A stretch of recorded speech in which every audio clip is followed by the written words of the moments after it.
السلام علیکم ورحمۃ اللہ تعالی وبرکاتہ۔ نحمده ونصلي ونسلم على رسوله الكريم اما بعد فاعوذ باللہ من الشیطان الرجیم بسم اللہ الرحمن الرحیم ان اللہ وملائکته یصلون علی النبی یا ایها الذین آمنوا صلوا علیہ وسلموا تسلیما اللهم صل على سيدنا ومولانا محمد معدن الجود والكرم وآله الكرام وابنه الكريم وبارك وسلم صلاة وسلاما عليك يا رسول الله صلی اللہ تعالی علیہ وسلم۔ سورہ بقرہ آیت نمبر 144 کی تفسیر جاری ہے۔ اس میں قبلے کی تبدیلی کا ذکر کیا گیا، اور یہاں پر دیکھیں تو حضور پاک صلی اللہ علیہ وسلم کے چہرے مبارک اور چہرے مبارک کا جو انداز تھا، حضور پاک صلی اللہ علیہ وسلم کا بار بار آسمان کی طرف چہرے مبارک کو اٹھا کر دیکھنا، اس ادا کو اللہ تبارک و تعالی نے اس آیت کریمہ میں ذکر کیا۔ تو میں نے عرض کیا تھا کہ دنیا کا محبوب، دنیا کا محب اپنے محبوب کے اعضاء کا ذکر کرتا ہے۔ اللہ تبارک و تعالیٰ بھی نبی پاک صلی اللہ علیہ وسلم سے محبت فرماتا ہے، اس لیے اس نے اپنے کلام میں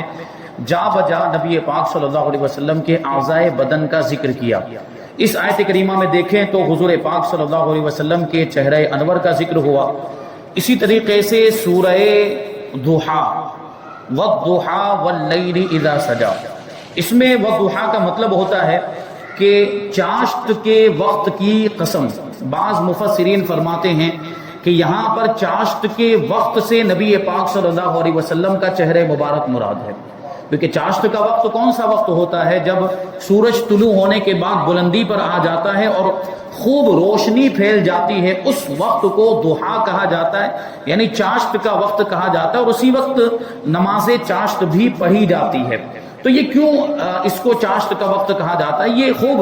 روشنی کا وقت ہوتا ہے۔ نبی پاک صلی اللہ علیہ وسلم کا چہرہ مبارک بھی خوب روشن اور منور ہے، بلکہ دوسروں کو روشنی بخشنے والا ہے، نور عطا فرمانے والا ہے۔ اس لیے یہاں پر والضحیٰ سے مفسرین نے حضور پاک صلی اللہ علیہ وسلم کے چہرہ مبارک کو مراد لیا، یعنی نماز چاشت کے وقت کی قسم، یعنی نبی پاک صلی اللہ علیہ وسلم کے چہرہ مبارک کی قسم، حبیب کے چہرے کی قسم۔ اور آگے جو ذکر کیا والضحیٰ واللیل اذا سجا، اور رات کی قسم جب وہ پردہ ڈالے، تو یہاں پر رات سے مفسرین نے حضور پاک صلی اللہ علیہ وسلم کی زلف مبارک کو مراد لیا ہے، کیونکہ حضور پاک صلی اللہ علیہ وسلم کی زلف مبارک بھی اسی طرح کالی تھی جس طرح رات کالی ہوا کرتی ہے۔ اور حضور پاک صلی اللہ علیہ وسلم کے بال مبارک کے بارے میں اگر میں عرض کروں تو آخری عمر میں بھی داڑھی مبارک میں اور سر کے بال میں ملا کر حضور پاک صلی اللہ علیہ وسلم کے مشکل سے 21-22 بال ہی سفید تھے، ورنہ سارے بال حضور پاک صلی اللہ علیہ وسلم کے کالے تھے، سیاہ تھے۔ تو اس واللیل سے بھی حضور پاک صلی اللہ علیہ وسلم کی زلف مبارک کی طرف اشارہ کیا جا رہا ہے، اسی لیے مفسرین نے اس سے حضور پاک صلی اللہ علیہ وسلم کی زلف مبارک کو مراد لیا۔ تو دیکھیں اللہ تبارک و تعالیٰ کس طریقے سے اپنے حبیب کے جسم کے اعضاء کا ذکر فرماتا ہے۔ اسی طریقے سے اگر ہم اس کے بعد والی سورت کو دیکھیں، سورہ علم نشرح کو دیکھیں، تو اس میں کیا ذکر کیا گیا؟ اللہ تبارک و تعالیٰ فرماتا ہے علم نشرح لک صدرک، اے حبیب ہم نے آپ کے لیے آپ کے سینے کو خوب کشادہ فرما دیا، کھول دیا۔ اب یہاں پر دیکھیں تو صدرک، صدرک کا معنی ہوتا ہے سینہ، آپ کا سینہ مبارک۔ تو اس آیت کریمہ میں اللہ تبارک و تعالیٰ اپنے حبیب کے سینہ مبارک کا ذکر فرما رہا ہے۔ یہ بھی دیکھیں، اور جو میں نے وہ آیت کریمہ پچھلے درس میں تلاوت کرنے کی کوشش کی لیکن یاد نہیں آئی، وہ آیت کریمہ آپ کو سناؤں۔ اللہ تبارک و تعالیٰ اپنے حبیب سے ارشاد فرماتا ہے لا تجعل یدک مغلولۃ الی عنقک ولا تبسطها کل البسط، کہ اے حبیب اپنے دست مبارک کو اپنی گردن سے بندھا ہوا بھی نہ رکھیں، نہ اس کو خوب زیادہ کھول دیں۔ یہ اللہ تبارک و تعالیٰ اپنے حبیب کو نصیحت فرما رہا ہے کہ ایسا بھی نہ ہو کہ آپ اپنے ہاتھ کو اپنی گردن سے باندھ لیں۔ اس کا مطلب یہ ہوتا ہے، یہ کنایا ہے، یعنی اس کا ایسا بھی نہ ہو کہ آپ بالکل بھی خیرات نہ کریں، بالکل بھی صدقہ نہ کریں، اور ولا تبسطها کل البسط، اور ایسا بھی نہ ہو کہ آپ اپنے ہاتھ کو خوب زیادہ کھول دیں، یعنی اتنا زیادہ صدقہ کریں، اتنی زیادہ خیرات کریں کہ پھر اپنی ضرورت کا بھی خیال نہ کریں، یہ بھی نہ ہو۔ مطلب یہ ہے کہ خیرات کریں لیکن اس کی ایک لمٹ ہو، اپنی ضرورت کا بھی خیال کریں، اپنی ضرورت کے مطابق مال اپنے پاس رکھیں اور جو زائد ہو اس کو صدقہ کر دیں، اس کو خیرات کر دیں۔ اس آیت کریمہ میں دیکھیں تو اللہ تبارک و تعالیٰ نے اپنے حبیب کے دست مبارک کا ذکر فرمایا، یہ فرمایا نا کہ اپنے ہاتھ کو، تو اس میں حضور کے ہاتھ مبارک کا ذکر ہے۔ ایک اور آیت کریمہ اللہ تبارک و تعالیٰ ارشاد فرماتے ہیں نزل بہ الروح الامین علی قلبک لتکون من المنذرین، کہ اس کو روح الامین لے کر اترے۔ کس کو؟ قرآن پاک کو۔ روح الامین سے مراد کون ہے؟ حضرت جبرائیل امین علیہ السلام۔ اس کو جبرائیل امین لے کر اترے، جبرائیل نے اس کو اتارا کس پر؟ علی قلبک، آپ کے قلب مبارک پر، لتکون من المنذرین، تاکہ آپ درس سنانے والوں میں سے ہو جائیں۔ تو دیکھیں یہاں پر اس آیت کریمہ میں حضور پاک صلی اللہ علیہ وسلم کے قلب مبارک کا ذکر کیا گیا۔ ایسے بہت ساری آیتیں ہیں جن میں حضور پاک صلی اللہ علیہ وسلم کی شان بیان کی گئی، یعنی صراحتاً صاف الفاظ میں حضور پاک صلی اللہ علیہ وسلم کی نعت بیان کی گئی ہے، حضور کی تعریف بیان کی گئی ہے۔ جو میں عرض کر رہا تھا کہ پورا قرآن مجید حضور پاک صلی اللہ علیہ وسلم کی نعت پر مشتمل ہے، تو کہیں تو صراحتاً صاف الفاظ میں حضور پاک صلی اللہ علیہ وسلم کی نعت موجود ہے، اور کہیں ضمناً موجود ہے، جیسے کہ میں نے سورہ اخلاص کے ذریعے مثال دی تھی اور اس کو سمجھایا تھا کہ سورہ اخلاص حضور کی نعت کیسے ہے، اور بھی اس میں بہت ساری باتیں عرض کی جا سکتی ہیں۔ ہم آگے بڑھتے ہیں۔ اس آیت کریمہ کا ایک حصہ ہے کہ وَحَيْثُ مَا كُنْتُمْ فَوَلُّوا وُجُوهَكُمْ شَطْرَهُ، اے مسلمانوں تم جہاں کہیں بھی ہو اپنا منہ اسی کی طرف کر لو، یعنی مسجد حرام کی طرف کر لو۔ تم جس زمین کے جس حصے میں بھی ہو، یعنی کسی بھی ملک میں ہو، کسی بھی شہر میں ہو، کسی بھی علاقے میں ہو، نماز پڑھنے لگو تو اپنا منہ خانہ کعبہ کی طرف کر لو، اپنا چہرہ خانہ کعبہ کی طرف کر لو۔ تو چونکہ اس آیت کریمہ میں مسلمانوں کو قبلے کی طرف منہ کرنے کا حکم دیا گیا، اس لیے یہاں نماز میں استقبال قبلہ کے بارے میں چند مسائل بیان کیے جاتے ہیں۔ استقبال قبلہ کا مطلب یہ ہوتا ہے قبلے کی طرف رخ کرنا، قبلے کی طرف توجہ کرنا، قبلے کی طرف منہ کرنا، اس کو استقبال قبلہ کہا جاتا ہے۔ تو ایک مسئلہ بیان کرتے ہیں کہ نماز میں خانہ کعبہ کی طرف منہ کرنا شرط ہے۔ اب دو صورتیں ہو جاتی ہیں، اس کی دو چیزیں ہیں یہاں پر۔ ایک تو بالکل عین کعبہ کی طرف رخ کرنا، یعنی خانہ کعبہ کی جو عمارت ہے، جو چوکور شکل میں موجود ہے، مربع کی شکل میں جو موجود ہے، بالکل اسی عمارت کی طرف رخ کرنا، یہ بھی خانہ کعبہ کی طرف رخ کرنا ہوتا ہے۔ اور ایک یہ کہ خانہ کعبہ کی عمارت کی طرف تو نہیں بلکہ اس کی جہت کی طرف، اس ڈائریکشن میں رخ کرنا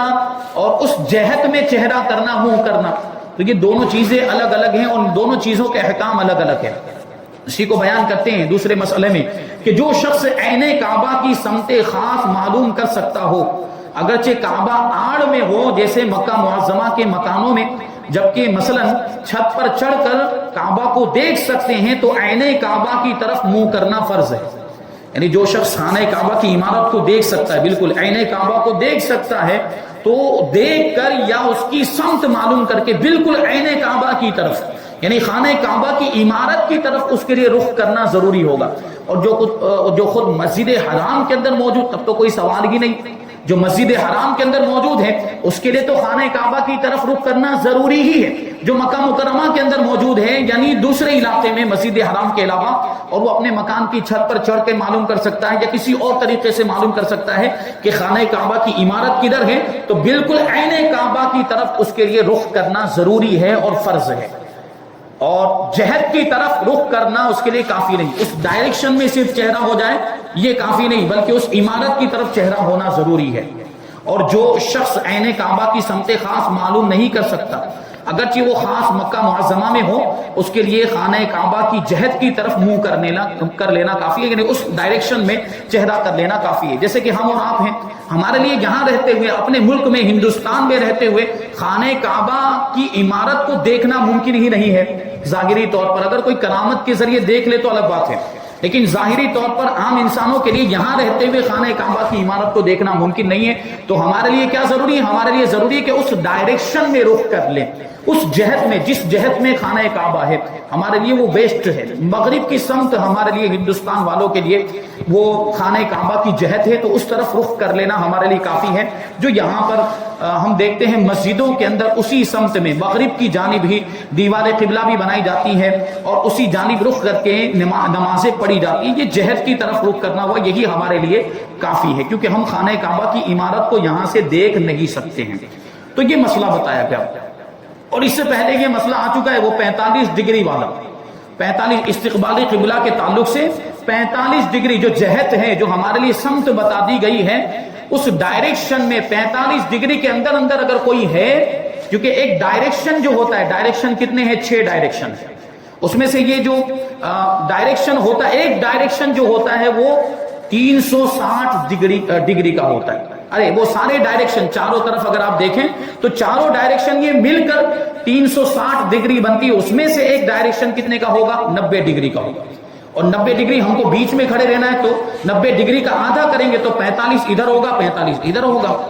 تو اگر ہم 45 ڈگری کے اندر اندر گئے تو ہم جہت کعبہ میں ہیں، اس ڈائریکشن میں ہیں، ہماری نماز ہو جائے گی۔ لیکن 45 ڈگری سے اگر باہر نکل گئے، نماز کی حالت میں اتنا گھوم گئے کہ 45 ڈگری سے زیادہ ہمارا سینہ گھوم گیا ہے، تو پھر وہ نماز کے لیے کافی نہیں۔ یہ استقبال قبلہ کی جو شرط ہے، ایسی صورت میں فوت ہو جائے گی اور نماز نہیں ہوگی۔ تو 45 ڈگری کے اندر اندر ہیں تو ہو جائے گی۔ اس کا بہت ہی آسان طریقہ میں نے اس سے پہلے بھی بیان کیا تھا کہ آپ کوئی نوٹ بک وغیرہ لے لیں، کوئی کاغذ لے لیں اور اس پر بالکل چوکور ایک خانہ بنا لیں جس کے چاروں اضلاع، چاروں زاویے برابر برابر ہوں، اور پھر اس کے بیچوں بیچ میں ایک لکیر ایسی سیدھی کھینچے، بالکل بیچ میں ہونی چاہیے، نہ ادھر ہو نہ ادھر ہو، بالکل بیچوں بیچ میں ایک لکیر کھینچے، اور یہ جو بیچ والی لکیر جہاں پہ ختم ہو رہی ہے، نیچے والی جو آپ نے سیدھی ایسی لکیر کھینچی ہے، اس کے ساتھ ملنے کے بعد تو اس نقطے سے وہ جو پوائنٹ ہوگا وہاں سے ایک دوسری لکیر آپ کھینچیں، ایسی ٹیڑھی اوپر کی جانب جاتی ہوئی، اور اس کو لے جا کر اس کونے میں ملا دے جہاں پر یہ داہنی جانب والی اور اوپر والی لکیر آ کر مل رہی، اس پوائنٹ پر جا کر، اس نقطے پر جا کر اس کو ملا دیں۔ پھر اس طریقے سے ادھر دوسری جانب، بائیں جانب بھی اس پوائنٹ سے، نیچے والے پوائنٹ سے ایک لکیر کھینچ کر اس کو اوپر والے پوائنٹ میں، اس کونے میں لے جا کر ملا دیں جہاں یہ بائیں جانب والی لکیر اور اوپر والی لکیر آ کر ایسے مل رہی ہے، اس کونے میں جا کر ملا دیں۔ تو اس طریقے سے آپ کو پتا چل جائے گا کہ 45 ڈگری کہاں۔ تو اب اس لکیر کے اندر جو لکیریں ایسے ٹیڑھی جا رہی ہیں دو طرف، اگر آپ ان دونوں لکیروں کے بیچ میں ہیں، اس لکیر کے اندر ہیں آپ کا سینہ، تو ایسی صورت میں نماز ہو جائے گی۔ لیکن اگر اس لکیر کے باہر نکلا تو وہ 45 ڈگری کے باہر ہو جائے گا، اس صورت میں استقبال قبلہ کی شرط فوت ہو جائے گی اور نماز نہیں ہوگی۔ آگے فرماتے ہیں کہ کعبہ کی جہت کی طرف منہ ہونے کا معنی یہ ہے کہ منہ کی سطح کا کوئی بھی حصہ خانہ کعبہ کی سمت میں واقع ہو، چہرے کی سطح کا کوئی بھی حصہ۔ اور چوتھے نمبر پر ہے کہ اگر کسی شخص کو کسی جگہ قبلے کی شناخت نہ ہو، یعنی قبلہ معلوم نہ کر سکے، نہ کوئی ایسا مسلمان ہو جو اس کو بتا دے، نہ وہاں مسجدیں ہیں، محرابیں ہیں، نہ چاند سورج ستارے نکلے ہوئے ہیں،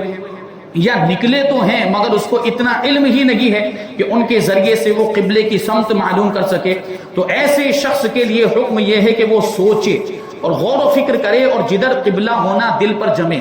یعنی غور و فکر کرنے کے بعد جو دل میں بات آئے کہ ادھر قبلہ ہونا چاہیے، ادھر ہی منہ کر کے وہ نماز پڑھ لے، اس کے حق میں وہی قبلہ ہے۔ اب اگرچہ بعد میں اس کو پتا چلے کہ جدھر اس نے رخ کر کے نماز پڑھی ادھر قبلہ نہیں تھا، قبلہ تو دوسری طرف تھا، لیکن پھر بھی اس کی نماز ہو جائے گی، نماز دہرانے کی بھی حاجت نہیں ہے۔ اس کے تعلق سے بھی تفسیر اس سے پہلے بیان ہو چکی ہے۔ آنے والی آیت کریمہ کے اگلے جز میں ہے کہ لَيَعْلَمُونَ أَنَّهُ الْحَقُّ مِنْ رَبِّهِمْ، وہ ضرور جانتے ہیں کہ یہ تبدیلی ان کے رب کی طرف سے حق ہے، یعنی اہل کتاب بھی جانتے ہیں، یعنی قبلے کی اس تبدیلی کے بارے میں اہل کتاب یہود و نصارہ جانتے ہیں کہ یہ اللہ تبارک و تعالیٰ کی طرف سے ہے اور حق ہے، کیونکہ ان کی کتابوں میں حضور پاک صلی اللہ علیہ وسلم کے اوصاف کے سلسلے میں یہ بھی مذکور تھا کہ حضور پاک صلی اللہ علیہ وسلم بیت المقدس سے کعبے کی طرف پھریں گے، یعنی پہلے بیت المقدس کو قبلہ بنایا جائے گا، پھر خانہ کعبہ کو قبلہ بنایا جائے گا، تو حضور پھریں گے، اس طرف رخ کریں گے۔ یہ صفت، یہ وصف حضور کی، یہ کوالٹی اور یہ خوبی توریت کے اندر بھی بیان کی گئی تھی اور انجیل کے اندر بھی بیان کی گئی تھی۔ آسمانی کتابوں کے اندر حضور پاک صلی اللہ علیہ وسلم کو 2 قبلوں والا لکھا گیا تھا، اور ان سب نے وہ پڑھا تھا، یہودیوں نے، ان کے عالموں نے بھی پڑھا تھا ان کتابوں کے اندر، اپنے عوام کو بتایا بھی تھا۔ تو حضور پاک صلی اللہ علیہ وسلم کی یہ خوبی وہ لوگ جانتے تھے، یہ وصف جانتے تھے کہ وہ 2 قبلے کی طرف رخ کر کے نماز پڑھیں گے، اور ان کے انبیاء کرام نے بشارتوں کے ساتھ حضور پاک صلی اللہ علیہ وسلم کی یہ نشانی ان کے سامنے بیان بھی فرمائی تھی کہ آخری نبی آخر الزمان بیت المقدس اور خانہ کعبہ دونوں قبلوں کی طرف منہ کر کے نماز پڑھیں گے۔ تو دیکھیں وہ جانتے تھے، تو یہ بات یہاں سے معلوم ہو گئی کہ جاننا پہچاننا الگ چیز ہے، ماننا الگ چیز ہے۔ وہ لوگ جانتے تو تھے، وہ پہچانتے بھی تھے کہ یہی نبی آخر الزمان، اور یہی وہ نبی ہیں جو خاتم النبیین ہے، جو آخری نبی، اور یہی وہ نبی ہیں جن کے اوصاف آسمانی کتابوں کے اندر بیان کیے گئے، لیکن اس کے باوجود مانا نہیں، اس وجہ سے وہ مومن نہیں ہوئے، اور کافر ہی رہے تو پتہ کیا چلا کہ صرف جاننا پہچاننا کافی نہیں، ماننا بھی ضروری ہے، اور ماننے کا نام ہی تو ایمان ہے، اور ماننے کی وجہ سے ہی آدمی مومن ہوتا ہے۔ جیسے کہ بہت سارے اہل کتاب تھے جو حضور پاک صلی اللہ علیہ وسلم کو جانتے پہچانتے تھے، جب حضور کو دیکھا تو حضور کو مان بھی لیا، یعنی حضور پر ایمان لے آئے تو وہ مومن ہو گئے۔ جیسے حضرت عبداللہ ابن سلام رضی اللہ تعالیٰ عنہ اور ان کے ساتھی حضور کو جیسے ہی دیکھا، حضور کے چہرے مبارک کو دیکھا، آگے یہ واقعہ آ رہا ہے، فوراً حضور پاک صلی اللہ علیہ وسلم پر ایمان لے آئے، کلمہ پڑھ کے مسلمان ہو گئے۔ تھوڑا سا بھی آپ نے تأمل اور تردد نہیں کیا، تھوڑا سا بھی شک کا معاملہ نہیں رہا، چہرے کو دیکھ کر ہی پہچان لیا۔ اور کسی نے پوچھا کہ کیسے مطلب فوراً ایمان لے آئے اور کیسے تم نے جانا کہ یہ نبی پاک صلی اللہ علیہ وسلم؟ تو وہ کہتے ہیں کہ ہم نے آسمانی کتابوں میں جو جو اوصاف نبی آخر الزمان کے پڑھے تھے، وہ ساری خوبیاں، وہ سارے اوصاف ان کے اندر پائے جاتے ہیں، تو شک کی کوئی وجہ ہی نہیں تھی۔ اور ہم نے جیسے ہی ان کے چہرے کو دیکھا ہمیں یقین ہو گیا کہ یہ کسی جھوٹے کا چہرہ ہو ہی نہیں سکتا ہے، اس لیے وہ کلمہ پڑھ کے مسلمان ہو گئے۔ تو یہ بات تھی، اہل کتاب میں سے کچھ تو مسلمان ہو گئے، لیکن اکثر کا حال یہ تھا کہ وہ جاننے پہچاننے کے باوجود بھی حضور پر ایمان نہیں لائے۔ اس کا ذکر آنے والی آیت کریمہ میں موجود ہے، آیت نمبر 145۔ اللہ تبارک و تعالی ارشاد فرماتا ہے وَلَئِنْ أَتَيْتَ الَّذِينَ أُوتُوا الْكِتَابَ بِكُلِّ آيَةٍ مَا تَبِعُوا قِبْلَتَكَ وَمَا أَنْتَ بِتَابِعٍ قِبْلَتَهُمْ وَمَا بَعْضُهُمْ بِتَابِعٍ قِبْلَةَ بَعْضٍ وَلَئِنِ اتَّبَعْتَ أَهْوَاءَهُمْ مِنْ بَعْدِ مَا جَاءَكَ مِنَ الْعِلْمِ إِنَّكَ إِذًا لَّمِنَ الظَّالِمِينَ۔ اور اگر تم ان کتابیوں کے پاس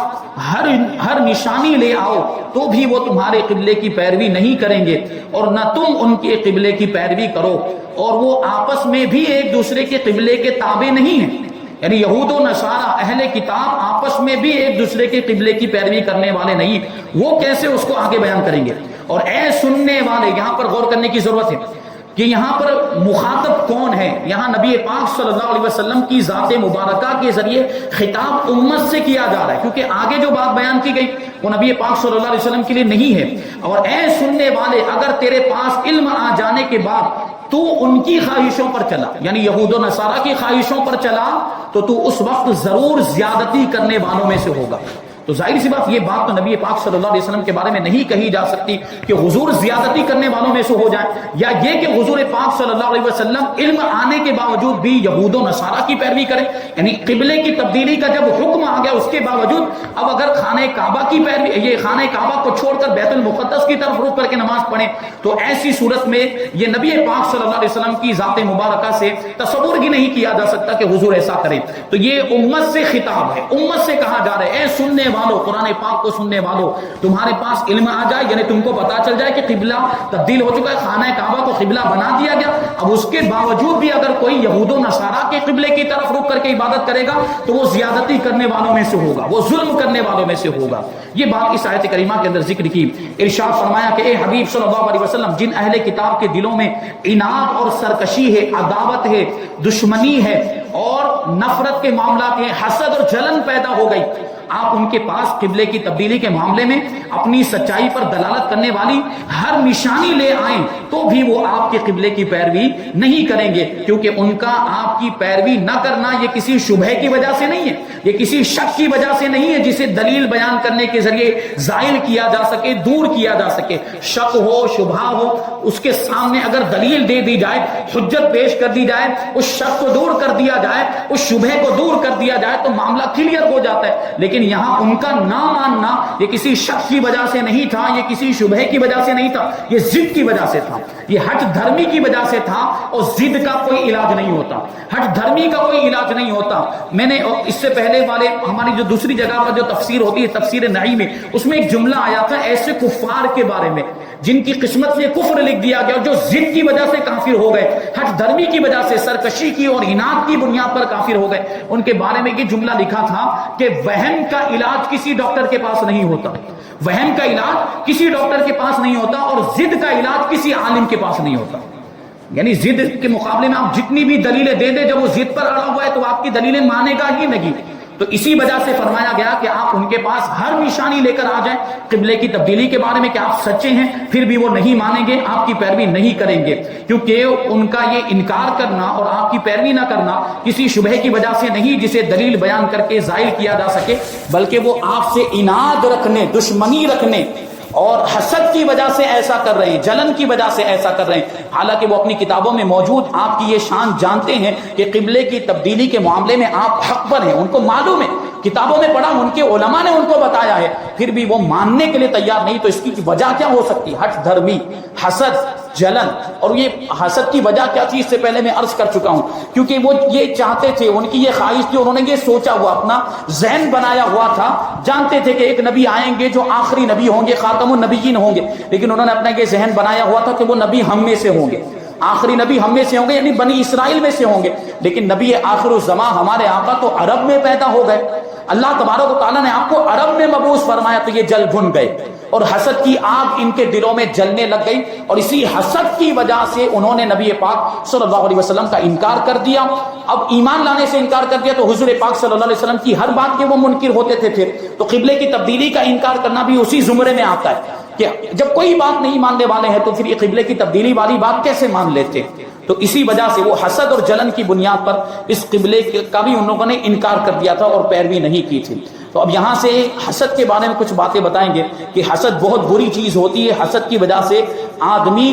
حق کو دیکھ نہیں پاتا، حق کو دیکھنے سے اندھا ہو جاتا، اس کو حق بات نظر نہیں آتی ہے. سوچنے جیسی بات ہے کہ انہوں نے اپنی کتابوں میں پڑھا ہوا تھا، ان کے علماء نے ان کو بتایا تھا کہ نبی آخر الزمان دو قبلے کی پیروی کریں گے، دو قبلوں کی طرف رخ کر. اتنی ساری نشانیاں، اتنی ساری علامتیں ہونے کے باوجود نہیں مان رہے ہیں، تو ان کو اندھا نہ کہا جائے تو پھر کیا کہا جائے؟ یعنی آنکھیں سلامت ہونے کے باوجود اندھے ہو گئے، یعنی حق بات نظر نہیں آ رہی. کان سلامت ہونے کے باوجود بہرے ہو گئے، یعنی حق بات سن نہیں پا رہے. یعنی سن تو رہیں گے، ظاہری طور پر کان میں آواز جا تو رہی، لیکن قبول کرنے کی صلاحیت ان کی ختم ہو چکی ہے اسی حسد کی وجہ سے، ہٹ دھرمی کی وجہ سے. اور زبانیں بھی گونگی ہو گئی، یعنی ظاہری طور پر زبان سلامت ہے، بولتے ہیں، دوسری باتیں ان کی زبان سے نکلتی، لیکن حق بات نہیں نکلتی. کیوں؟ کیونکہ یہاں پر تالے لگ چکے ہیں ہٹ دھرمی کی وجہ سے، اناد اور سرکشی کی وجہ سے. اور اس طرح کا مضمون